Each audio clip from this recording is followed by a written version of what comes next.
Hi. I want to talk about eclipse season, the connection between eclipse season and the proliferation of anti cancel culture rhetoric. That proliferation of critiquing cancel culture and the woke mob of the left has been astrologically, it's been a really fascinating thing to observe and to sit with and digest. And at the same time, collectively, observing this pattern and all of the content coming out critiquing cancel culture has been pretty concerning and alarming, to say the least. So, to kind of lay this foundation of eclipse season right now, you got to go back in time a little bit to a year ago, a little over a year ago, in early May of 2020, when the nodes of the moon changed signs into Gemini and Sagittarius. We're still in that right now. The nodes of the moon tell us, what signs the eclipses will be in, and it's pretty important to have that information. Um, Eclipses are incredibly powerful. They're very life altering, definitely under this lens of karmic astrology and fated events, and we all experience them collectively. And what's super fascinating about last year of the nodes entering Gemini and Sagittarius is that June 5th eclipse last year was concurrent with the George Floyd uprisings that were happening worldwide. That global activation, or activations, I should say. That axis, the nodes being in Gemini and Sagittarius, is very, very significant here. Uh, they are opposite signs, or what I like to call sibling signs, and they live on the same axis together. And the realms of the human experience that Gemini and Sagittarius, that axis has domain over, I mean, it's very, very all encompassing, but it includes education. And I don't just mean traditional classrooms. I also like to expand that to include the education of life, the classroom, the school of life. The axis of Gemini and Sagittarius also includes the mind, what we know, our code of ethics, what we believe to be true. It encompasses language and the power of language and communication, the power of birthing and generating ideas, concepts. It's a very powerful axis. I mean, I could keep going and going and going. But I think the main nuggets of what is relevant here for what I want to talk about regarding anti cancel culture rhetoric and eclipse season is definitely the power of language, the power of ideas, and how ideas spread and who spreads them. The Gemini Sagittarius axis is also the axis of student, teacher, what we teach, what we learn, what we share. It's very powerful. And so, concurrent with these George Floyd uprisings was this June 5th eclipse in the sign of Sagittarius last year. Sagittarius is hugely a purveyor of truth, a purveyor of truth that is especially truth that can liberate us or free us or shake up our consciousness, totally shake up our world view. And that's very important. And last summer was absolutely, all of the uprisings, all of the protests here in America and worldwide totally fall under that umbrella. These huge sparks of consciousness that were absolutely necessary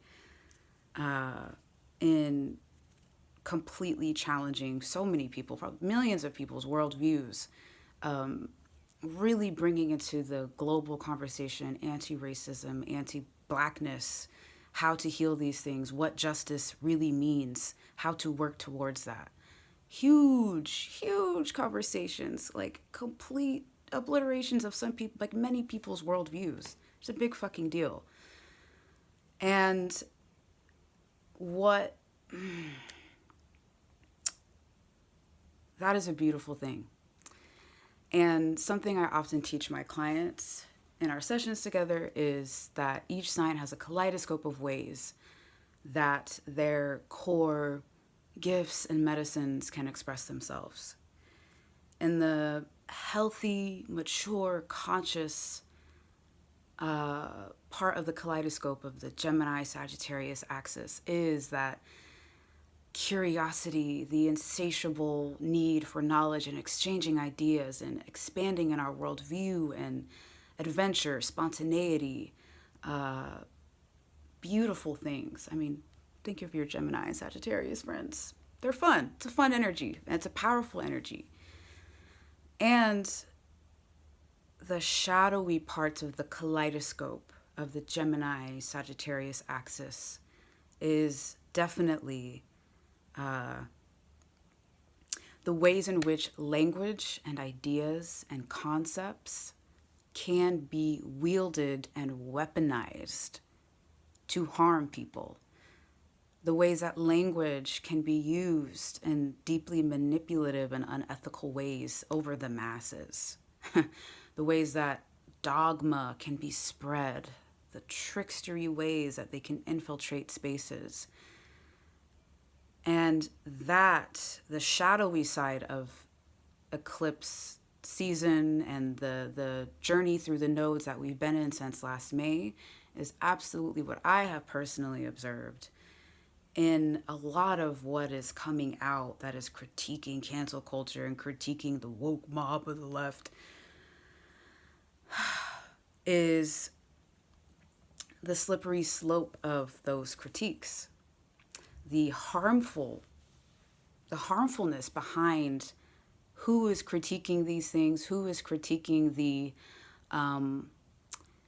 upswing and collective conversations around racial justice and accountability and healing. And particularly how if you want to go back to this kaleidoscope example, how in this part of the kaleidoscope of a lot of these conversations about accountability and healing and identity politics and all of these things are from the schools of thought on this part of the Gemini Sagittarius axis, the schools of thought of Black femmes, of Black feminist theory and Black feminist praxis, this beautiful, visionary, futuristic, unprecedented ways of conceptualizing things and advocacy for ourselves and for our communities. And then how those phrases, the words, the magic of those teachings, we see here in the middle. I've seen a lot of these, specifically again on Instagram, a lot of these white spiritual teachers and practitioners and kind of wellness influencers, psychology, mental health influencers, and how those all kind of overlap.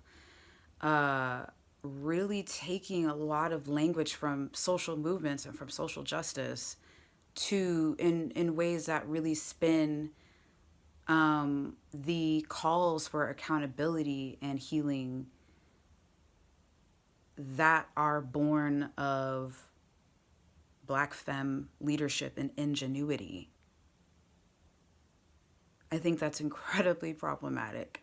And a lot of this rhetoric that I've been seeing circulating, it's beautifully branded and designed, very lovely color schemes and fonts that fits in with this trend of easily shareable content, and is deceptive because it's utilizing the language of movement spaces, specifically of Black movement spaces and Black thought, and weakening deeper liberation that is being asked for and called for by the original source of this knowledge, of these schools of thought. And a lot of this content that I have observed is incredibly harmful to people who have experienced racism, abuse, systemic oppression, ableism, all the things. I think also, too, what I find deeply troubling about, again, this shadowy usage of media, the shadowy usage of the power of language and words and storytelling, is also how the strategies of the source here, for instance, how during the George Floyd uprisings, infographics on Instagram were incredibly common and very useful. I mean, very useful, very smart ways of conveying information very quickly, of conveying like life, life altering, life saving information very quickly, making it very democratic in nature, this knowledge. And what I find really insidious is the ways that those strategies have been co-opted and warped and mutated, but it's packaged as, oh, we're more progressive, and we're more progressive than these guys over here who are ultimately just asking for collective accountability, for political accountability of systems that purvey harm and have for generations. There's what happens with that. What happens with this weird mutation and warping of knowledge and language and information and schools of thought in this slippery slope of the middle of spiritual wellness spaces is that eventually the right also ends up co-opting the very same language and schools of thought to perpetuate harm. The example that's standing out in my mind right now is a tweet I saw from Caitlyn Jenner, who's running for governor of California, saying, as governor of California, I will cancel culture and wake up the woke. That's such an egregious misuse of the power of language and schools of thought. It's such a manipulation of movement spaces, truth tellers, people who seek specifically Black liberation in America, manipulating these incredibly powerful technologies of language, technologies of conceptualizing a new world, and completely flipping it on its head and weakening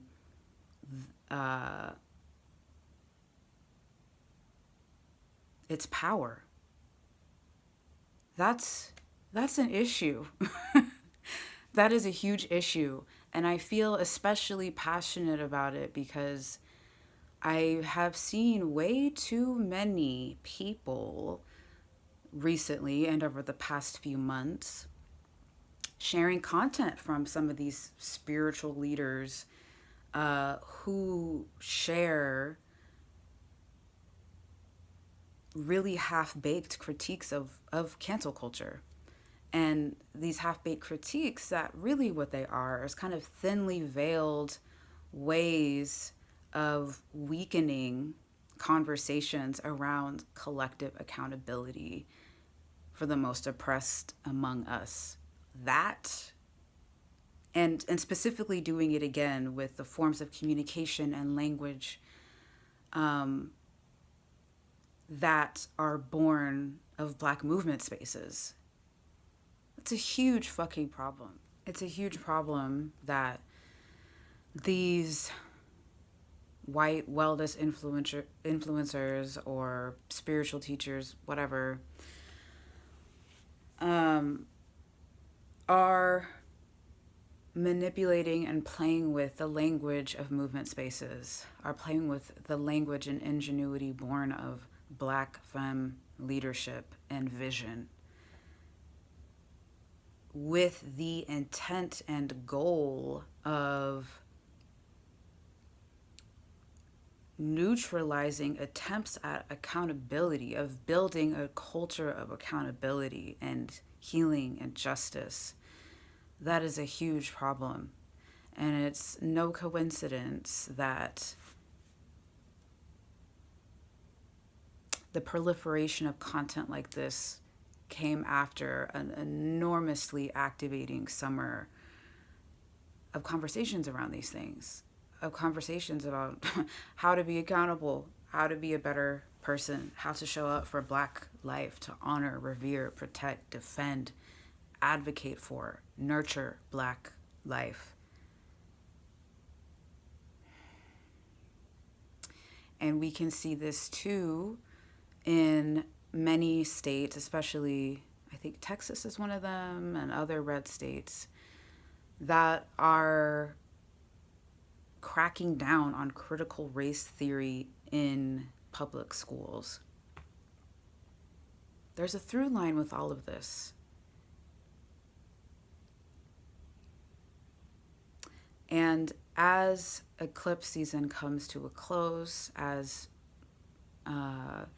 we reach, I guess, well, in January really is when the nodes will change and we'll be out of the Gemini-Sagittarius axis soon-ish.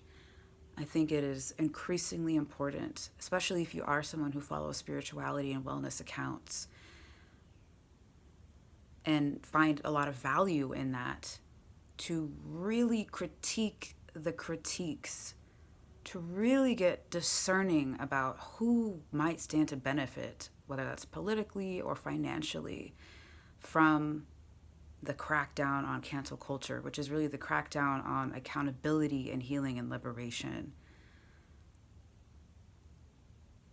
Yes, yeah. Equip yourself with discernment in the type of content that you are consuming, sharing. Get critical and ask who benefits from this kind of content and who is harmed by this kind of content.